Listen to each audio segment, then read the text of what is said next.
Martin from enterprisenation.com. Some commentators have criticised the government's late payment actions as not having enough teeth. The prompt payment code is still voluntary, and the British Chamber of Commerce this morning has said late payment's more about business culture rather than the government introducing things like the conciliation service. What do you think about that, and is it time for fines for late payers? Actually, I think it is about business culture, and part of our role is to try and change that late payment culture. I think some of the things that I've just mentioned that we've done already, such as government setting the right example, shining a light on big firms and their payment practices, will help to change that culture. And I also think some of the measures that we're going to take, one that I've just talked about now, the Small Business Conciliation Service, will do that as well. So I do accept the sort of principle that it is about changing culture, and as a government we have a role to play in doing that. And I know the measures we've already taken are helping, but the measures that we can take and we will build on, I think will make a difference too. Thank you, James. I think you were next. Secretary of State, I'm James Dury. I'm Director of the Chamber of Commerce called Business West, Bristol, Bath in the area. Welcome what you said in your speech on a number of fronts. What you didn't talk about there were two levers that we think certainly are going to help to drive our economy now and into the future around productivity and exporting. On the latter, we're partners with UK Trade and Investment from the Southwest, but what else, what new we're going to do? Because we need to close the trade deficit gap, certainly here in the Southwest. We want to encourage businesses to export, look at new markets. What else, what are you now going to drive and do as Secretary of State on that front? Well, you'll know and you'll be familiar, perhaps many of you are also, the work that we've already done through UKTI, which is the sort of primary agency within government, both reporting to my department and their Foreign Office, because so much of the work we need to do is on the ground in the respective sort of export markets that we're targeting. So I intend to keep building on that. So we've appointed Francis Moore, who has great experience both of business and also how government works, how to get things going as the Trade Minister, and really welcome that. I think that's someone who's got a fantastic idea about how to build that further. But I also, I want to look at what some other countries are doing, some of our big competitors in this field. Both, if you look at countries like Germany, the US, and France, in certain areas they have been very successful at exporting. And I think there's lessons that we can learn from that too. Certainly from my own background in business, for 20 years I focused on the emerging markets, some of these fast and growing countries around the world. And I hope I can use that experience as well to make what we do even stronger. Okay, one in the middle of the back there, and then the rest of the media are sitting down here. If you want to ask any questions, you are free to ask any questions. I know you're very shy and retiring. So, Alistair Pettigrew from Boxar Limited, an innovative software company. I'd like to thank the Secretary of State for the words this morning. I found them very encouraging. I'd also just like to hear your views on why the UK has failed to create a tech giant, the nature of Google, Facebook, even going back to Microsoft and IBM's. Why have we failed? What's different about the UK compared with the US that has caused us not to create a company like that? What do you think you can do to create the environment to allow us to build a tech giant? Well, the first thing I'd say actually is to recognise that we have had as a country a number of technology successes, whether it's based on software or hardware.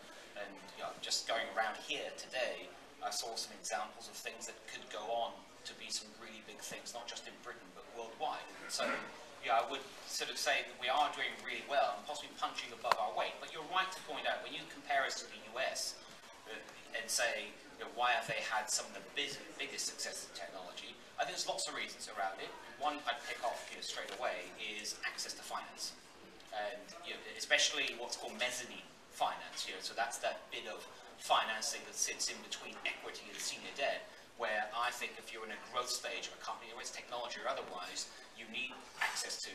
The US has well-developed markets for that. We are much too reliant, I think, on banks as financing, where they clearly have an important role to play, but I think we need a greater variety of sources for financing. It's something that when I was in one of my old roles as the Treasury Minister, I spent some time on, and in my new role, I'll also be working on, because I think cracking that and you're getting a better offering is going to be crucial. Okay, George next, and then I think Catherine had a hand up. Thank you so much for thank you so much for expressing the importance of entrepreneurship to the economy. And we hear a lot about the Northern Economic Powerhouse. I'd just like to ask you whether you feel there is the equal potential, which I do, of the Great Western Powerhouse, which is looking across the borders, because my feeling is that with South Wales and all things from Swindon to Swansea, we have an economic powerhouse that absolutely matches the North, but has the potential of contributing more to the UK economy than anything that can be created in the North. Yes, well, first of all, I agree it does have the potential. The South West has the potential, and it's already shown it. If you look at the last 5 years, I referred to, in my speech, I talked about the jobs growth that's taken place throughout the UK. I mean, first of all, 7 out of 10 new jobs created were outside the South East. And that's something new for us in recent times as an economy where so much has been focused in just the South East area of Britain. To see that growth taking place throughout every region in Britain, and it really is every region in Britain. If you look at not just Bristol, but the South West more generally, we've seen some excellent jobs growth. So I think the history shows it's possible here. And I think more can still be done. What we're seeing in the North, and particularly with Manchester, is where a lot of the local authorities have come together, they've put together their plan, well thought through, and they've worked really closely together, and they've shown a sort of remarkable partnership in bringing forward plans, and the government has responded to that. But that kind of offer from government, as the Chancellor said recently as well, is open to other parts, other regions in England as well. So if authorities want to come together and put forward plans, then the government is listening. Thanks. Catherine? Good morning, Catherine Bennett. I'm from Airbus. I'm also a business board director on the LEP. Again, very pleased to see you here in Bristol. And also an interest in your women's wear knowledge, which is great for a creative city such as Bristol. My question is perhaps on industrial relationships and partnerships, some of the activities. I wonder what your view might be on that activity going forward, the industrial strategy. Yeah, no, thank you. Well, first of all, I'd say is please don't misrepresent my interest in women's wear. It wasn't interest, it's a knowledge of women's wear. It's not quite the same thing as an interest. Although I can't help my wife with shopping sometimes. But the industrial strategies, so just so everyone knows exactly what we're talking about. So we have a number of industrial strategies for many different sectors of the economy, and clearly aerospace is one of them. And from what I've seen so far, I think they have been important in bringing together both players in the industry, government, regulators and others, all stakeholders that would have an impact on the industry, and making sure that there's a long-term plan about some of the investment that's required. For example, investment in skills. That's one thing I think that has come out of many of them. And aerospace is just one example, but we could pick others.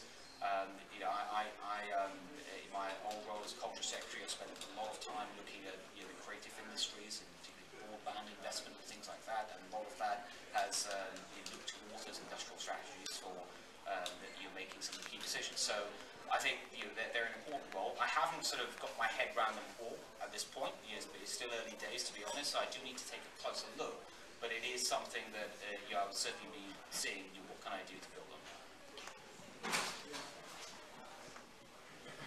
Morning, Jim.